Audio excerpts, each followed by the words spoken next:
kasi yung pagtulog ko at saka bumaba na yung blood sugar.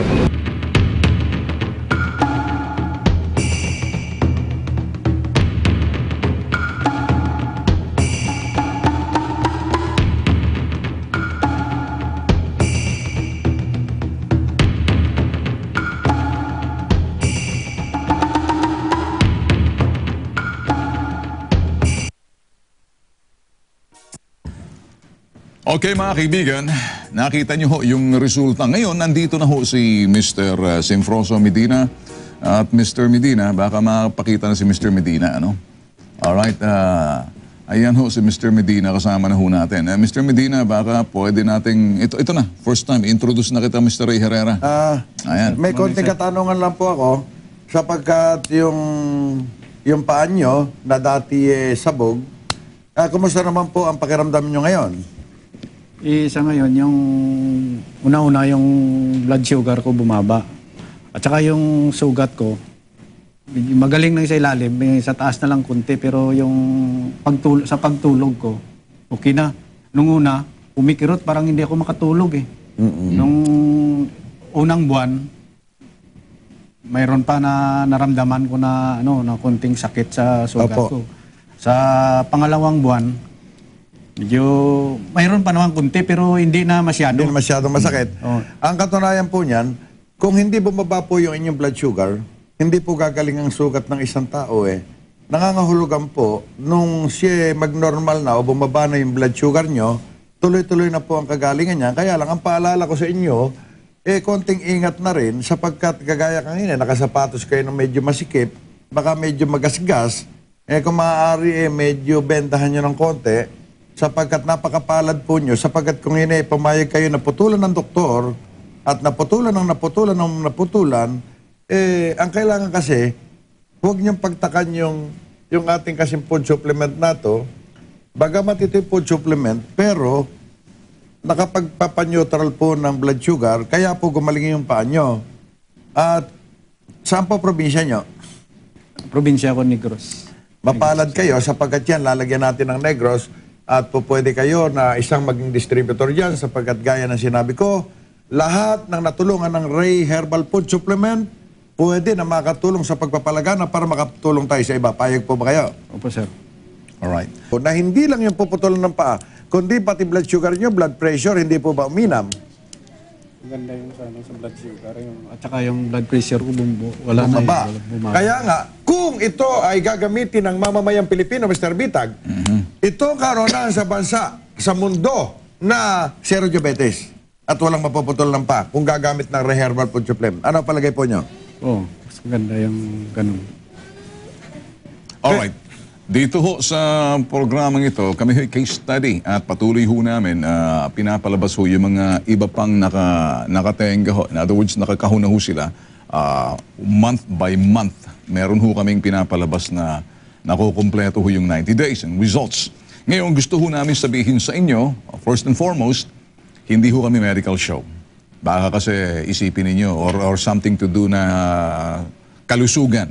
Pag-iimbestiga ho namin na nandito lang ho yung si Mr. Ray Herrera para i-explain ho yung bisa ng kanyang herbal at yan ho ibinigay sa namin sa kanya bilang part of siguro a privilege na umupo ho rito dahil siya naman hong subject. Ngayon, naniniwala ho ang bitag na ang kalusugan ay dapat hindi ho tayo nagpapabaya. First and foremost, sabi rin ho ni Mr. Ray Herrera kanina, lahat ho ng mga bagay na in-excess or sobra, hindi maganda.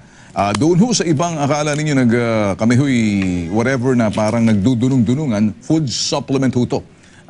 Yun hong kalusugan ninyo, kung gusto nyo malaman kung kayo malusog o hindi, kailangan pumunta muna kayo sa doktor. At ang doktor ang magsasabi kung anong dapat gawin. Ngayon, medicine or herbal supplement or supplement man yan, manggagaling din sa doktor. Pero ang sinasabi ni Mr. Ray Herrera, ito'y food supplement.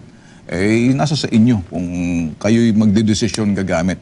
But it's always, ako'y magiging maingat rin, diretso na rin kita, na this is not a medicine at should not be substituted for medicine because it's a herbal supplement na gustong marinig ng DOH yan sa atin. Opo, at ako naman po, makikita nyo, bagamat ito ay food supplement, kung nakakatulong, yes, at nakita naman nyo, nakakuan po, sa day Day 1. Day 1 to day 90. Opo. At Yeah. ang may sabi na Pasyente kailangan na. putulan, kayo. Doktor. Doktor, hindi ako. Sapagkat hindi naman ako dalubhasa. Ni hindi ko alam tumingin ng blood Yes. sugar na yan eh. Yes. Ni hindi ko alam tumingin ng blood pressure na yan eh. No. Pero pag sinabi ng doktor na putulan, sabi ko naman, humahamon ako, Mr. Bitag, sa inyo, na pag kami naputulan sa nauna nating 10, resign ako sa pagka-herbalist, isasara ko ang aking pagawaan. Paano nyo mapapasara? Wala naman napuputulan. Pang-labing-siyam na po ito, Mr. Bitag. Well, ganito, I would advise kung maaari lang na huwag mo nang sasabihin na huwag may mapuputulan kasi maraming iba nagsasabing milagro. Because sa anumang medisina, sa case study, meron talagang nalalaglag o voluntary nalalaglag, nawawala at hindi bumibisa dahil hindi hiyang ang anumang medisina. Opo, tsaka and kung food hindi supplement. sumunod. Ganun din naman sa pagkain. Kaya walang perpektong anumang gamot o herbal sa anumang bagay na karamdaman dahil kung ikay naputulan, ako'y naniniwala na yan either decision mo or decision ng doktor or kung kanino ka makikinig sa doktor or dito sa medisina. Although, ito ho yung supplement na sinasabi ho natin, marami hong mga pumasa. Pero marami rin hong considered na sila ho'y along the way namatay. But yung kanilang kamatayan, hindi na ho namin uungkatin kasi may karamdaman ho sila. Maliban ho sa pagiging diabetic. Ngayong iba naman, kusa hong talagang nalaglag ho at nilaglag namin, tinanggal namin kasi hindi sumunod. Meron hong iba na talagang for whatever reasons, nagpaputol ho ng kanilang mga papa on the reasons that because number one, hindi na raw nila makayanan yung sakit ng kanilang dinudulot sa gabi, kaya they decided na magpaputol. Yung iba naman, sumunod sa payo ng doktor, so may mga nagpaputol. Whatever's that decision, yun ho mga bagay na yun ho aming clear, ito ho yung data and file na nasa amin ho. Sa 34 patients ho last year, sa 34, 14 ho yung mga talagang pumasa and make it. Pero yung iba, along the way, i-distribute ho natin yung mga nilaglag, dinisqualify ho namin. Hindi ho sinunod yung mga dapat sundin. So, pamantayan. Yung iba ho, whatever's their decision, they decided na sumundin yung doktor, nagpaputol. Yung iba, along the way, hindi ho natin mapipigilan yung kamatayan. Dahil ang kamatayan, sabi mo nga, Ang kamatayan ay walang gamot. Yun. Ngunit ang sakit, may lunas. May lunas. Okay. Ray Herbal, diyan katatagal. Diyan, si Mr. Ray Herrera nagsasabi niyan. So, linawin ho natin na kami hong programang ito ay sinisiguro ho namin maging balanse. Alam ho namin, kami nagpapasalamat sa DOH na mga nakatutok sa atin at kung ibang mga nasa daluhasa part ng PMA at the BIFAD, sinisiguro namin na sinusunod namin yung mga pamantayan na sinasabi niyo dapat mangyari. Siguro naman kung tinetape nyo, wala kayong masasabi. At nandito rin si Mr. Ray Herrera at nandito yung pasyente ng isang doktor.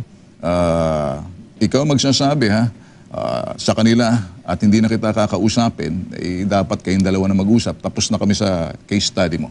Yan. So, Pwede ka na ngayon makipag-ugnayan sa akin sa opisina. Yun. At kung gusto mo makatulong sa gawing kabisayaan, pwede kang maging distributor doon at yung mga kamag-anakan mo doon, yung mga lahing mga diabetiko, mag-reherbal na kamo tayo. Sapagkat kung kayo nga napuputulan ng paa, ngayon na hindi at nakakalakad na tayo ngayon, pakita nga niyo yung paa nyo, baka sabihin putol na yan, mainam yung makita. Makita. Yan po ang Ayun. pinicture po kanina, Ayun. nasabog-sabog, Wala ngayon na, yan na. Mr. Ray Herrera.